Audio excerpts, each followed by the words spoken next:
Jadi, Squid Game ini menceritakan tentang Song Ji-hoon yang diperankan oleh Lee Jung-jae, seorang pebisnis yang selalu gagal dan terlilit utang.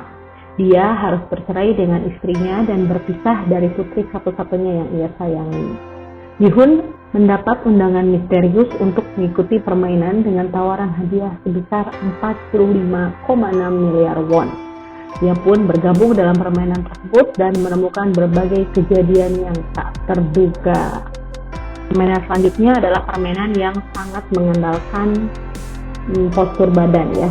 Nah, karena dokter ini sudah tahu rahasia permainan berikutnya, dia didekati oleh satu preman yang terkenal di sana dan dia memberitahu bahwa kita harus mengumpulkan anggota-anggota yang berbadan besar. Dia membentuk aliansi dengan teman-teman yang kuat itu dan ternyata beberapa anggota tim dari Ji-hoon memiliki anggota perempuan dan satu kakek-kakek. Secara logika, mereka tidak diuntungkan karena game selanjutnya adalah tentang tarik tambang. Tetapi, surprisingly, si kakek ini ternyata tahu cara untuk menang dari lomba tarik tambang dengan banyak strategi yang dia katakan bahwa orang yang terkuat harus paling belakang, orang yang mempunyai mental yang kuat di depan, lalu cara menarik-tariknya di bawah ketiak, lalu badan dicondongkan ke belakang, dan pada akhirnya sanggup ketika dalam masa-masa kritis dia memberitahu agar supaya memberikan musuh kesempatan agar dia lengah, lalu akhirnya mereka berhasil menang.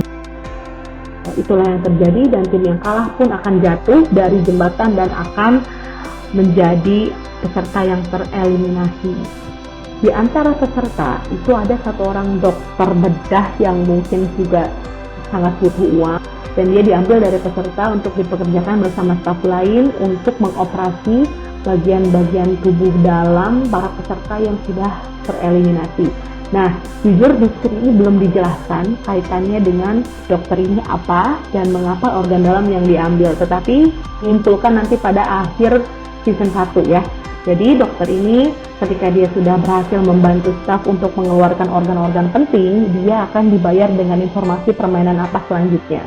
Nah, ada satu kejadian kecil di mana dokter ini terangsang untuk emosi dan akhirnya harus dibunuh oleh salah satu staf dan staf lain juga sama ikut dibunuh, dengan judul di episode ini adalah Dunia yang Adil. Nah, dan lanjut ke permainan selanjutnya adalah permainan kelereng. Sesuai dengan namanya, permainan kelereng adalah salah satu permainan lawas yang pesertanya diharuskan untuk memilih satu member lain. Jadi dua member akan berhadapan dan mereka pikir ini adalah tentang kerjasama tim.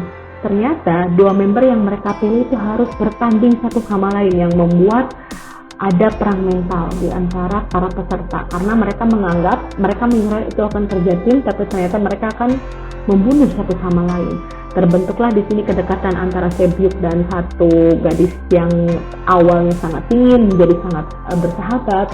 Lalu terbukalah beberapa adegan-adegan yang memang sedikit menyentuh antara sang kakek dengan Ji-hoon, dan pada akhirnya Song Ji-hoon, Sang-woo, dan Sebyok itu salah satu yang bertahan.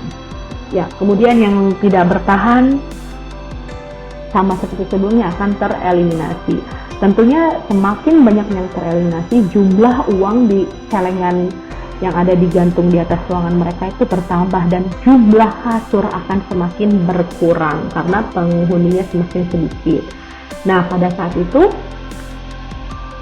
tadi rangkuman dari cerita Squid Game season pertama. Sebetulnya overall ceritanya menarik ya, mengangkat permainan-permainan anak, tetapi ya memang ini adalah miniatur hidup, seperti halnya hidup adalah sesuatu yang kita harus jalani, mau itu tidak adil dan tidak adil, kita harus bertahan karena keadaan apapun sebetulnya ini adalah tentang pilihan kita gitu. Tadi rangkuman episode 4-6 ya, jangan lupa jangan kemana-mana, setelah ini akan dirilis juga rangkuman cerita dari episode 7-9. Jadi jangan kemana-mana, tetap berada di channel ini ya, cuma bercerita. Jangan lupa supportnya, subscribe, share, dan juga komen di bawah untuk ide drama apa lagi yang harus saya rangkum ya. Oke Yorobun, kita ketemu lagi di cerita Juma berikutnya. Terima kasih banyak. Annyeonghaseyo Yorobun.